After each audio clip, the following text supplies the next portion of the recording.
pada akhirnya semua kembali kepada kita. Sekarang itu informasi masuknya ke HP, jadi sensornya bukan di lembaga mana-mana, sensornya ada pada, karena itu kita harus menumbuhkan kemampuan berpikir kritis. Kalau sesuatu yang nggak masuk akal ya jangan dimasukkan akal. Lalu kita harus bekerja untuk menunjukkan satu pusat informasi, orang bisa mengetahui yang benar yang mana. Jadi kalau orang udah tumbuh kritis, tapi kalau kritis nggak tahu rujuknya kemana, dia nggak bisa mengetahui benar salah. Karena itu mari semuanya membuat pusat. Seperti kami nggak mau kemudian sekedar berukulah, aduh banyak hoax, banyak fitnah, enggak. Kita buatkan aja fitnahlagi.com. Nah, yuk silakan. Kalau Anda lihat fitnah, lihat aja nih di sini.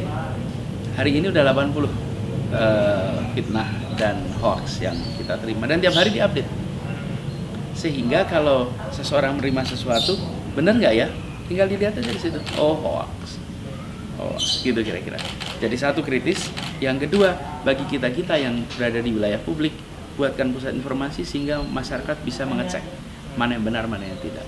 Yang ketiga, anjurkan kepada semua pihak, janganlah mulai dengan, tapi ini kan anjuran moral ya. Yang keempat, penegakan hukum. Kalau ada laporan terkait dengan kampanye hitam, ditindaklanjuti sehingga membuat orang jerah. Tapi kalau nggak ditindaklanjuti, orang nggak jerah. Nggak apa-apa tuh, mau didiemin kok. Karena itu harus ditindaklanjuti, ada hukuman yang tegas sehingga orang lain berpikir dua kali untuk melakukan hal yang sama.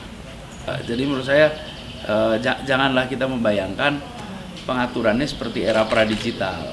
Kalau era pradigital masih bisa diatur, zaman koran, televisi masih jelas lah. Tapi kalau koran televisi itu kan ada redaktur, ada sidang redaksi yang dikeluarkan itu dengan pertimbangan matang. Kalau sekarang kan nggak ada renungan pribadi. Lihat yang bagus nih, keluarin. Nah, jadi sekarang justru menurut saya kalau ada pelaporan, diketahui pelakunya, tindak. Jadi jerah. Kalau Pak Anies melihat peran dari Bawaslu DKI dan KPU DKI selama putaran 1, putaran 2 pilkada DKI ini gimana?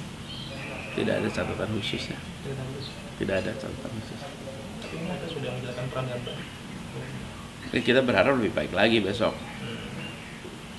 Karena kita lihat kemarin di pilkada putaran pertama ada 542 TPS yang perolehannya 96%. Jakarta Barat itu Pak.